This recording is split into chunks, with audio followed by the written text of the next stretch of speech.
A colonoscopy is a rather common procedure that allows us to visualize or we can photograph the interior of the colon of the large intestine. Also the rectum as well. You see the inside of the rectum as you pass the camera through the rectum and then up through the colon using a long endoscope or colonoscope that allows you to view the inside of the colon, hence colonoscope. The colonoscope is inserted into the colon through the anus, so it goes up through the anus and the rectum and then into the colon. Instead of a colonoscopy, there is a procedure called a sigmoidoscopy, and in that case, the sigmoidoscope is used. It's very similar.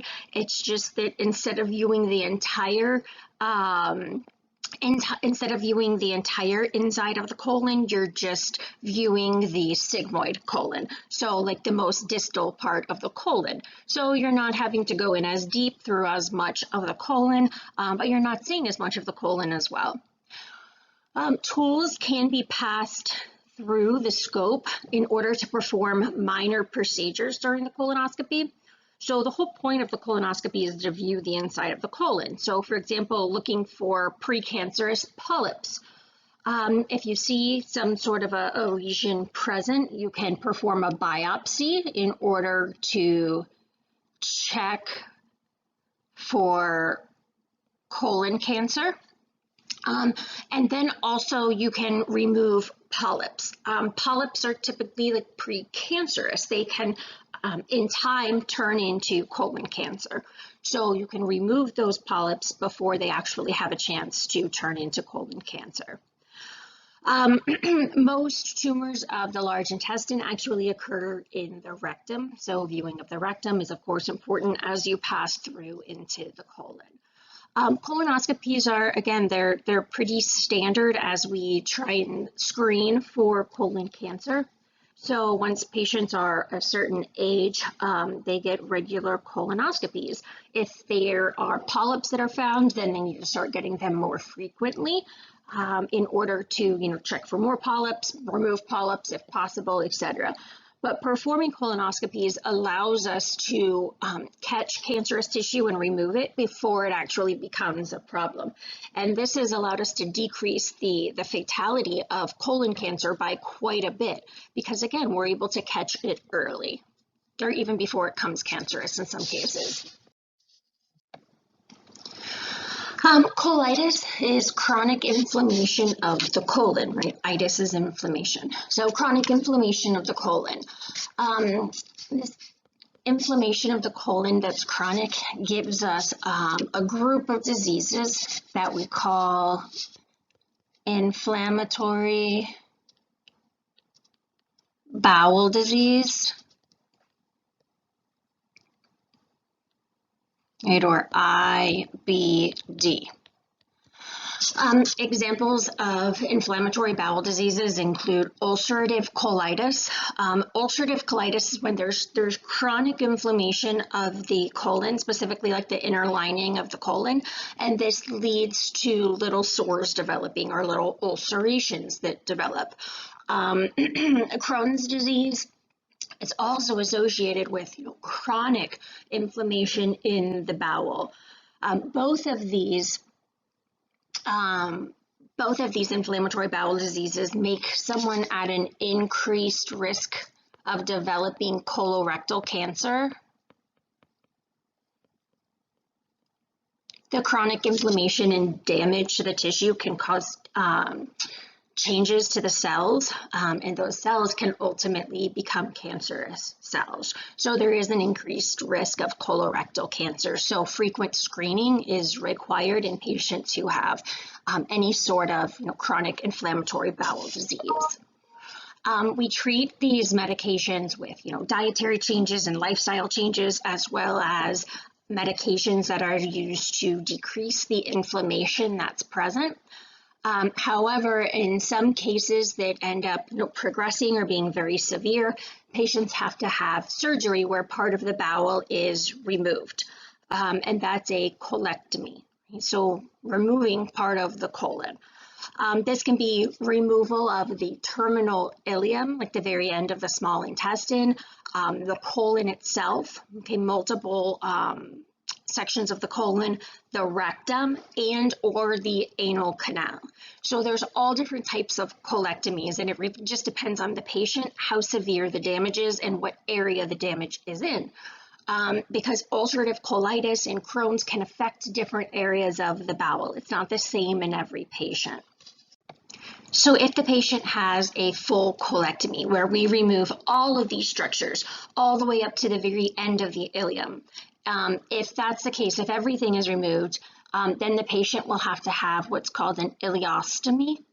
An ileostomy is when there's a hole that's created in the ileum, so a hole that's created in the abdominal wall, like an opening where the ileum is connected to that opening so that the ileum can then empty out of the body that way, right? Because the end of the GI tract is completely removed, so waste products can't exit the body via the rectum and anus any longer.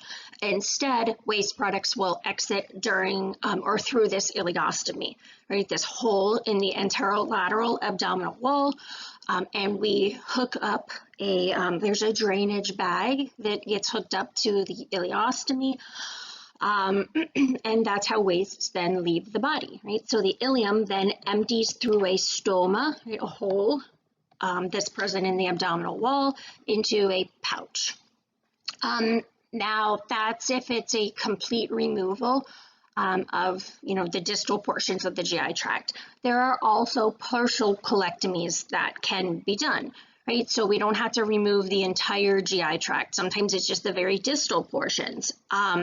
So following a partial colectomy, a colostomy can be constructed or a sigmoidostomy can be constructed. Colostomy, if it's a different part of the colon that's connected to the stoma. Or a sigmoidostomy is when it's the sigmoid colon that's attached to the stoma or the opening in the abdominal wall, and that is the terminal part of the colon. That's the very end of the GI tract now. So the feces doesn't actually go all the way through the colon and the rectum and out the anus. Instead, it goes through whatever part of the GI tract they have left, and then it exits through the stoma, either at the transverse colon, descending colon, sigmoid colon. Just whatever they have left after you removed the most damaged portions.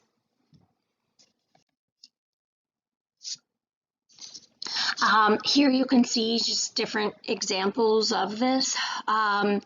Here in the bottom picture, you see a colostomy and then an ileostomy, right? And they are different from each other. In the colostomy, the patient's small intestine's completely intact. Here, in this patient, a relatively large portion of the colon is intact, and they've had the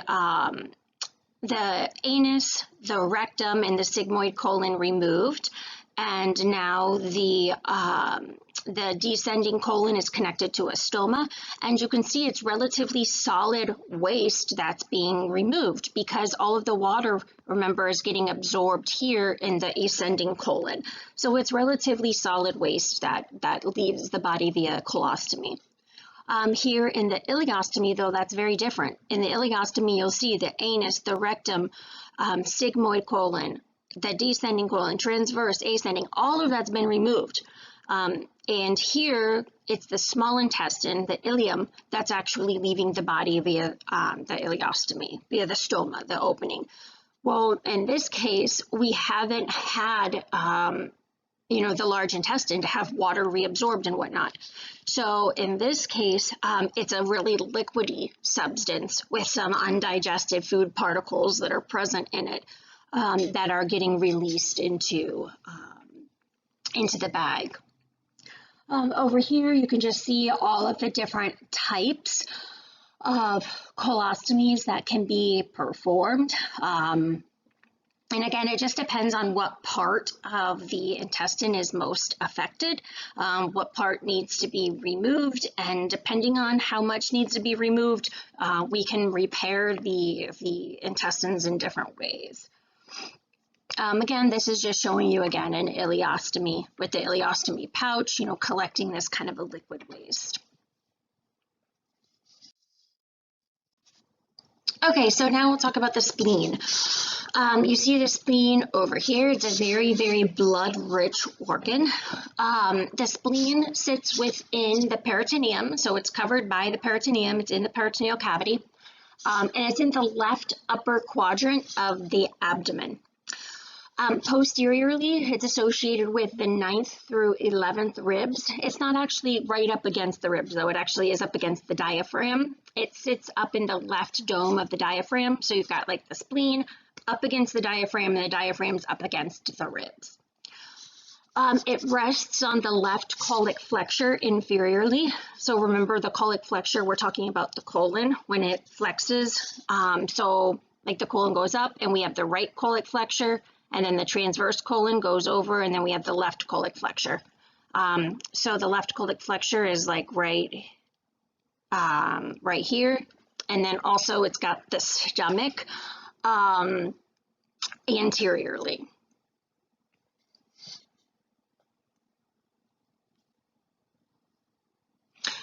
So the spleen is typically not palpable. And the reason that the spleen is not palpable is because it's within the rib cage. However, if the spleen gets enlarged, then it extends down below the ribs, and then it is palpable. So if there's splenomegaly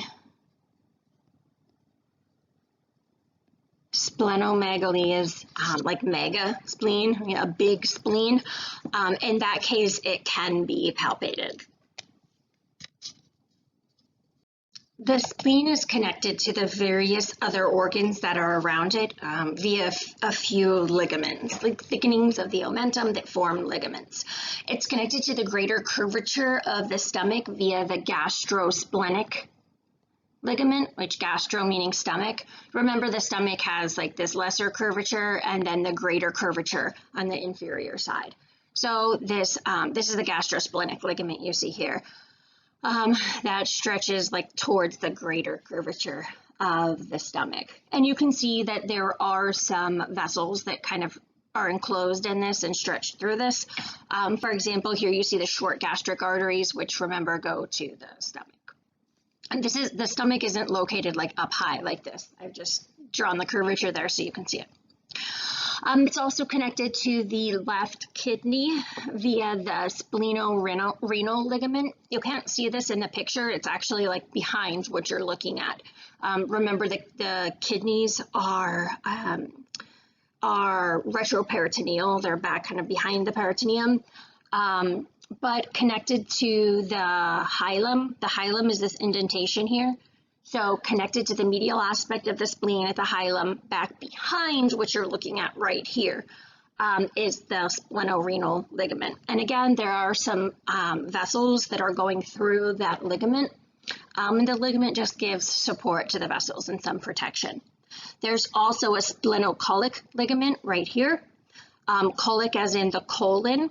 Remember that the spleen is associated with the left colic flexure right underneath it, like the bottom of the spleen is associated with the left colic flexure.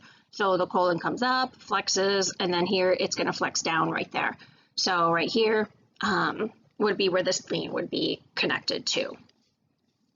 And then the stomach would be more anterior to the spleen. Okay, so the pancreas. The pancreas is this yellow kind of globular looking organ right here. It's an accessory digestive gland as well as an endocrine gland. Most of the mass of the pancreas is digestive. It makes pancreatic juices that have enzymes and carbonates, and then it releases them through the pancreatic duct into the duodenum. It does have important endocrine function. It's just most of the mass is not endocrine. The endocrine cells are important though, for example, alpha cells that release glucagon and beta cells that release insulin.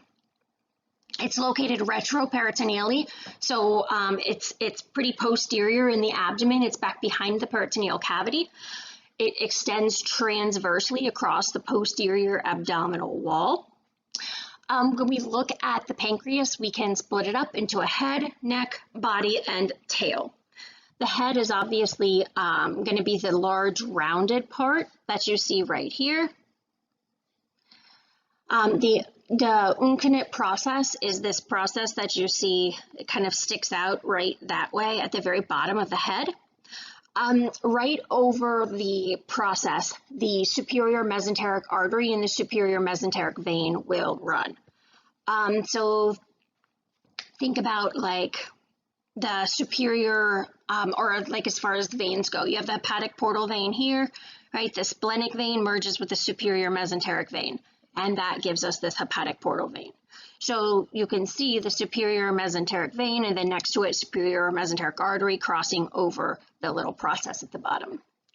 The neck is a relatively short area that connects the head and the body, right? Like us, our neck connects our head and our body. The neck goes just over the origin of the hepatic portal vein. So right where the superior mesenteric vein and the splenic vein meet, right? So like right here to form the hepatic portal vein, that's where the neck is, but it's really short. We quickly go into the body. So the body is this main section here. It extends out towards the left as we head towards the spleen, which is right here. And it runs anterior to the splenic vein. So the splenic vein, which remember we said merges to form the hepatic portal vein, the splenic vein is running out here towards the spleen, just posterior to the pancreas. And then the tail is just the very end section that's related to the spleen.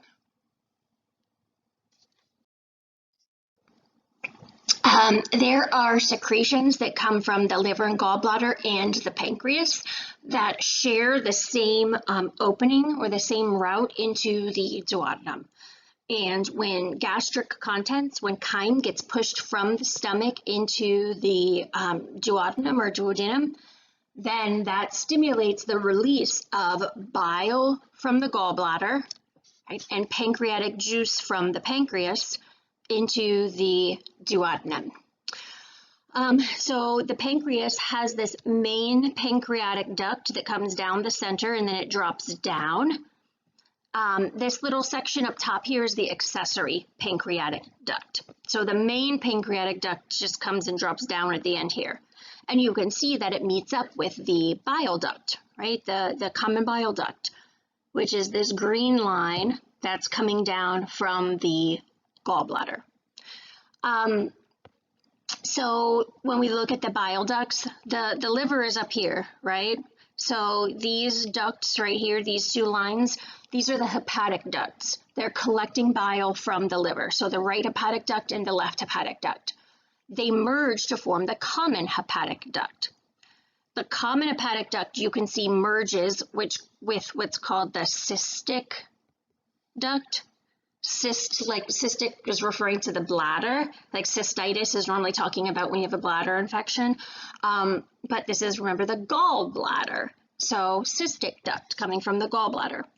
The cystic duct meets with a common hepatic duct, and that gives us our bile duct or common bile duct, and then you can see it has its own little sphincter here at the end. The main pancreatic duct has its own sphincter as well. When these merge together, they give us something called the hepatopancreatic ampulla. So that's this little swollen area right here that kind of goes in and invaginates into this duodenum. That's called the hepatopancreatic ampulla, and then the sphincter of the hepatopancreatic ampulla. It's also called the sphincter of Oddi sometimes. Okay, so a couple clinical situations. The spleen is the most frequently ruptured organ in the abdomen. One, the spleen does not have a strong substructure. It's very soft and mushy. Like when we talk about the components of the spleen, we say that there's red pulp, the parts that are, full of red blood cells, and then we say there's white pulp, those areas that are lymphatic in nature with a lot of lymphocytes. But notice we're calling them pulp. Right? Pulp is soft and mushy. It's not very strong. Again, there's not a strong substructure for the spleen, so it's relatively easy to rupture. Also, if you think about where it is by the ribs, right? Those ribs are not very, it's back by the ribs in the very back of the abdomen. Those ribs are not as strongly secured with the costal cartilages as the other ribs. And if those ribs are punctured or if they're broken, they can puncture the spleen. So it's relatively easily ruptured. Sharp blows to the left side can fracture the ribs, resulting in sharp pieces that lacerate the spleen. Blows to other areas can increase intra-abdominal pressure so much that that ruptures the spleen. Okay, so it's relatively delicate. A ruptured spleen bleeds profusely. I told you guys when we first looked at the spleen, it's a very bloody organ, right? It's very, very vascular. There are a lot of vascular beds. So when the spleen ruptures, we lose a ton of blood. This is also problematic because the spleen is an organ that we usually rely on when we have a hemorrhage.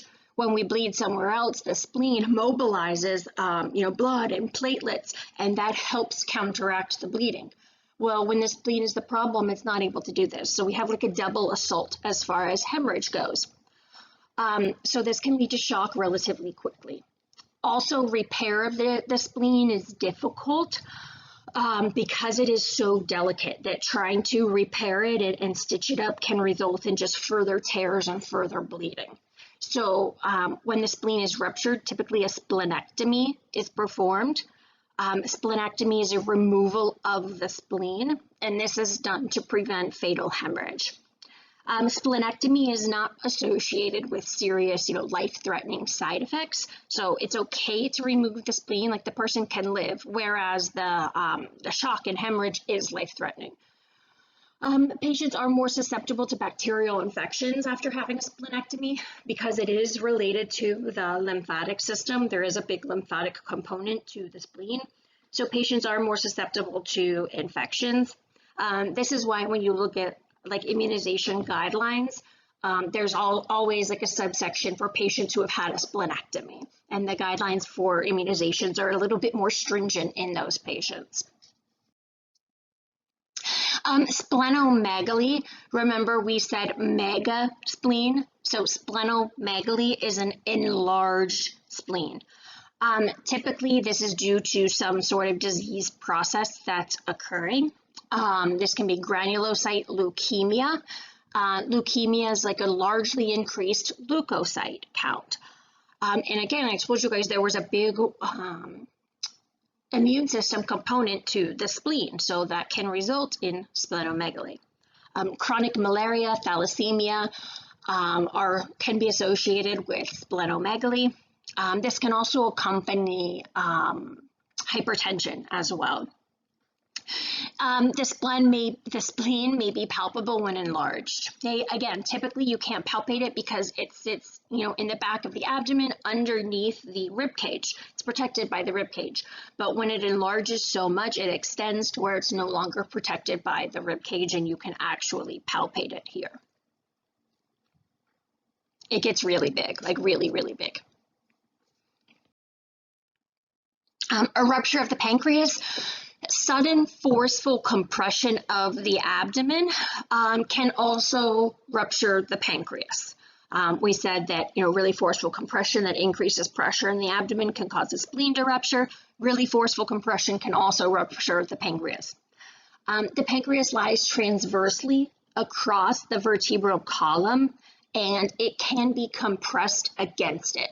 So it can be literally like pushed back across. So if you see like this is the vertebral column, and if the pancreas is going across it, if you compress both sides here and here, this part in the center, it's like literally think of like bending it back against a bar.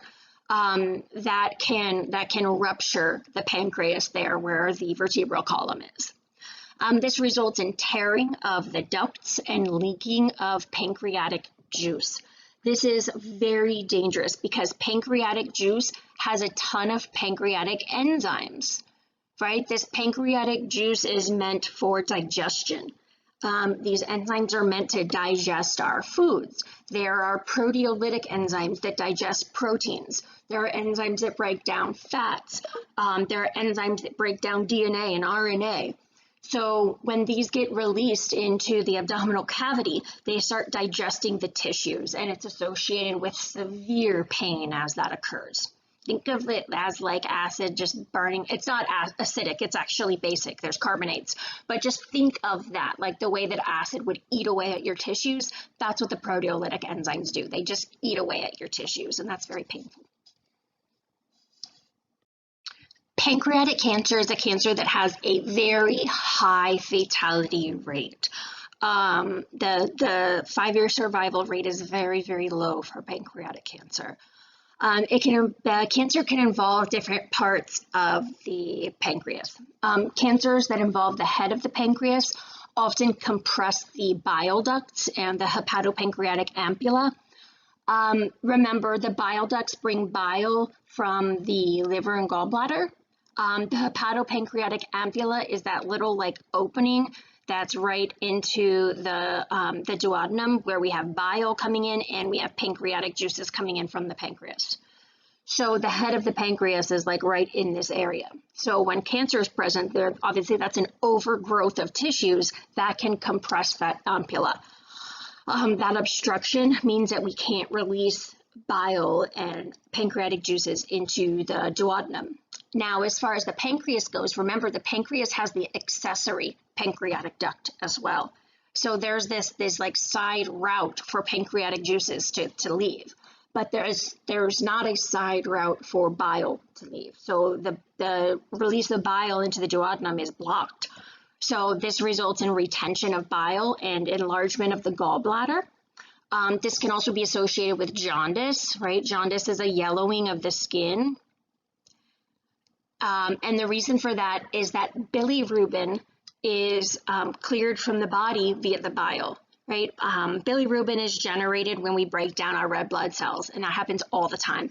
And the liver is responsible for removing this bilirubin from the bloodstream. It does that by putting it into the bile. When the bile can't be released, there's retention and like backflow that builds up. So there's an increase in bilirubin. And bilirubin happens to be a yellow pigment. So jaundice is associated with some sort of a problem with either the liver, or gallbladder, or a blockage of bile flow or something like that. Ductular adenocarcinoma is the most common type of pancreatic cancer. Ductular adenocarcinoma, it begins in the cells that line the duct system of the main pancreatic duct or the accessory pancreatic duct. This is typically associated with really severe back pain because of the location of the pancreas. It can also be associated with portal obstruction, portal vein obstruction, or inferior vena cava obstruction, because remember, those are really closely associated with the pancreas. Pancreatic cancer metastasizes to the nodes in the liver early. This is one of the reasons why pancreatic cancer is so fatal, because it metastasizes very early in the disease. So by the time you catch it, it's typically spread, all over the place, all over the body, and that obviously makes it very difficult to treat.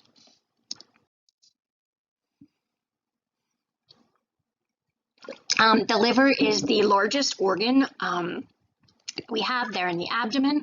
It performs metabolic activities for the body and secretes bile, as well as cleans the blood. So cleans waste products out of the bloodstream. And that has to do with secreting bile, because those wastes get cleared out of the bloodstream and then they get secreted into the intestines via the bile. Bile also has bile salts, which help us to digest fats. As far as metabolic activities, metabolism is just chemical reactions. So the liver performs a lot of metabolic activities. This can be chemical reactions that break down drugs and toxins. This can be chemical reactions that process nutrients, right? Like storing glucose as glycogen, or making new glucose molecules, right? Gluconeogenesis. All sorts of metabolic activities happen in the liver because of the large concentration of enzymes that are present. The liver's got two major surfaces, the diaphragmatic surface and the visceral surface. The diaphragmatic surface is the surface that's by the diaphragm. The visceral surface is the part that's by the organs, right? Visceral refers to organs. So the part that's near the abdominal organs or facing downward to face the abdominal organs. So this would be the diaphragmatic surface, and then underneath would be like what you can see over here, would be the visceral surface. The gallbladder sits in the bed of the gallbladder. You can see the gallbladder in green right here. So that sits in the bed of the gallbladder between the, I'm trying to think of the name of the lobe. Gosh, the right lobe of the liver and the quadratic lobe over here with the four sides like quad. Porta hepatis refers to the transverse fissure that connects the left and right sagittal fissures. This is the area that gives passage to structures, including the portal triad, which we'll talk about in 1 second.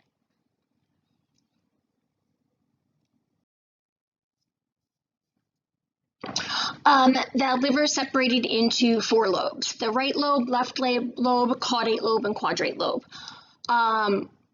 Caudate means finger-like, and it looks kind of like a finger, like wrapping around. It's this blue one right here. It looks like a finger that wraps around, so that's why caudate. Quadrate, like quadratic, quad, 4, right? It's got like these 4 straight sides to it. Then the right lobe is on the right, the left lobe is on the left. When you're just looking at the liver and it's not like in the abdomen and you're having a hard time telling right from left, the right lobe is really big. It's the largest. So the right lobe is the biggest, right? So this is the right lobe of the liver, and then the left lobe is the next largest lobe. The caudate lobe is posterior and superior, and then the quadrate lobe is anterior and inferior. The left sagittal fissure refers to the groove that again gives passage to the ligamentum venosum in the back, and then the round ligament in the front. The right sagittal fissure, it refers to the fossa depression that's formed by the groove for the gallbladder anteriorly and the groove where the inferior vena cava passes posteriorly. The liver is broken down into 8 functionally independent segments. You can see the segments kind of color-coded and numbered here in the pictures. Each is supplied by its own tertiary branch of the right or left hepatic artery, as well as the hepatic portal vein. And each is drained by its own tertiary branch of the right or left hepatic duct. So the hepatic ducts, remember, are draining bile. Okay, hepatic artery is bringing like oxygen-rich blood in. Hepatic portal veins are bringing blood in from the digestive tract. So each of these, again, they're functionally different. They have their own blood supply. They have their own drainage of bile. They're all very discrete from each other.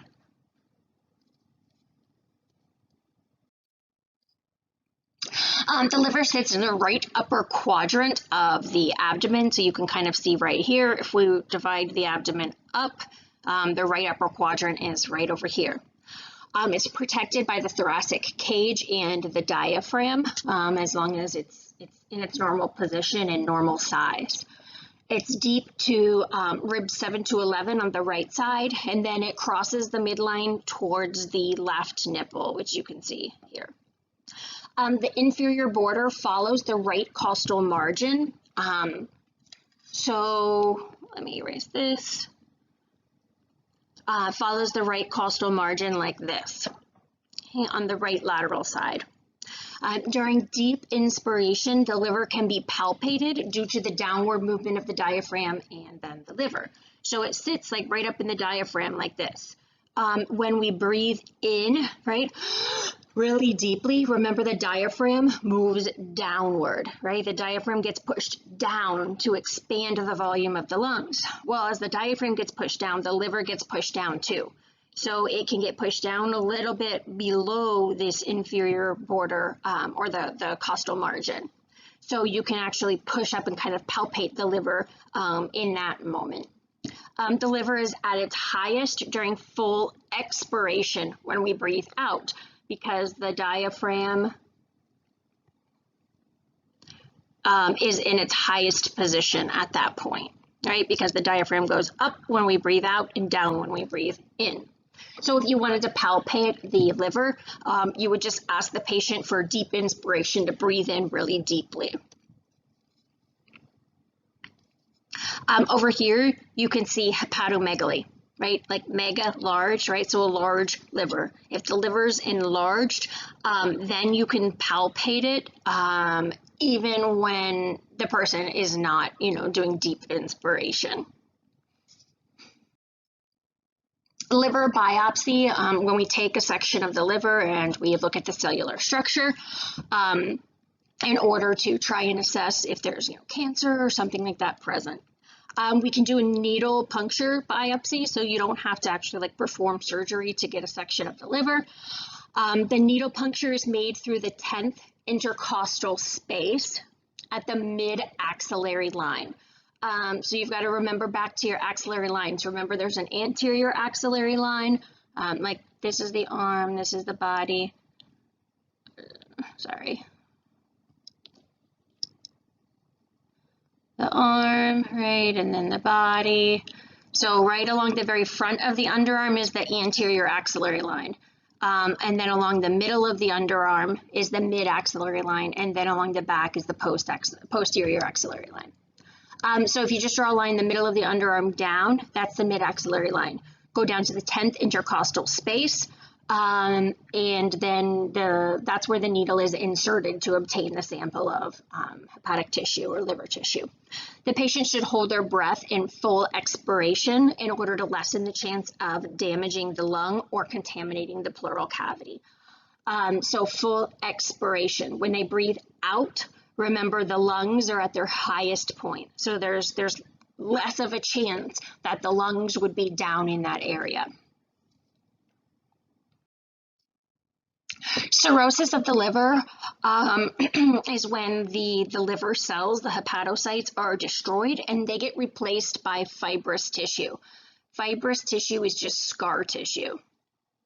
Okay. This occurs in chronic alcoholics. Alcohol is processed by the liver. So when there's just constantly, chronically really high levels of alcohol present in the blood, that damages the hepatocytes. And as they're damaged, they just get replaced by scar tissue. And scar tissue is obviously non-functional tissue. This tissue surrounds the intrahepatic vessels and ducts. It also makes the liver firm to the touch, and it impedes circulation through the liver. Scar tissue is not soft and pliable. It's not flexible. So as that hepatic tissue is replaced with scar tissue, everything else gets kind of compressed. This is a common cause of portal hypertension. Typically the vessels they have some stretch allowed in them, right? So like if pressure goes up, they can stretch. But when they start to get squished, then that can't happen. And there can be increased pressure in the portal vessels. We refer to that as portal hypertension. Varices, or like large dilated veins, develop in alternate abdominal areas, like other areas of the abdomen, leading to GI bleeds when they rupture because of the increase in pressure. A lobectomy and segmentectomy is when we remove parts of the liver. A hepatic lobectomy is removal of the right or left part of the liver. The right and left hepatic arteries, either right if we're on the right, left if we're on the left, the branches of the portal veins and the ducts do not communicate with each other. They don't anastomose with each other. So we can remove part of the liver without significant bleeding. You can just ligate the vessels that are going to that area. The rest of the liver still gets blood perfectly fine because they're functionally distinct from each other. And then you can remove that section of the liver. Segmentectomy is removal of one segment of the liver. If severe injury or a tumor involves just one segment, you can remove only that affected segment. The intersegmental hepatic veins serve as guides for us as to where the segmental planes are, where the different segments separate from each other. And you can see that here, right? You can see like the vein here, here, up here, right? These perfectly draw lines for us to separate the liver into segments. And again, because everything is functionally separate, you can remove one segment, you can just ligate all of the vessels and ducts in that area, and everything else remains unaffected. Gallstones are stones that develop in the bile ducts, essentially, like any of the bile duct system. So in the cystic duct, which remember comes from the gallbladder, in any of the hepatic ducts, the left, right, or common, or the bile duct itself. So if you look here, again, this duct system normally takes bile from the liver, goes up into the gallbladder where it's stored, and then when we need to release it, it gets released down into the duodenum. That's what normally happens. But when there are gallstones that form, that flow can get blocked by the stones. The distal end of the hepatopancreatic ampulla, which remember is like at the very end here, so like the very, very end of the whole duct system is the narrowest part of the system. And that because of that, it's a really common impaction site for gallstones. So if you look here, the stones make their way through the rest of the duct system, but because the narrow part of the ampulla, the very end of the ampulla is really thin, they can get stuck there, and then they block flow. Bile can't be released any longer. And this is a common cause of biliary colic. So like pain in the abdomen because of blocked bile ducts. Cholelithiasis. Cholelithiasis is the technical term for gallstones. Cholecystitis is inflammation of the gallbladder. Remember I told you guys like cystic refers to the bladder. When we just say cystitis, we're typically talking about the actual bladder, the urinary bladder. I shouldn't say actual, the urinary bladder. Cholecystitis is inflammation of the gallbladder.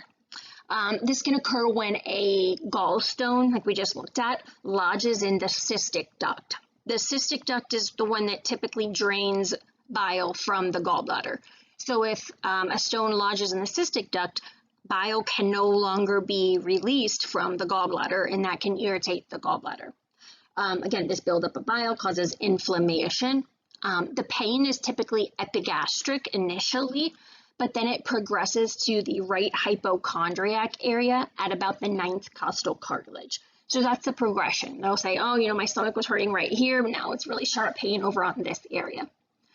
The pain can occur in the posterior thoracic wall or the right shoulder because of diaphragm irritation. Obstructive, and we talked about referred pain from the diaphragm before. Obstructive jaundice can also occur because bile can't flow out of the gallbladder, so it ends up entering the bloodstream instead. And again, we said that jaundice is just a yellowing skin tone. It occurs because of increased bilirubin, and bilirubin normally leaves the body via the bile. So if the bile can't leave the gallbladder, that bilirubin will just enter the bloodstream instead. And then we have, increased bilirubin in the blood, and it's yellow.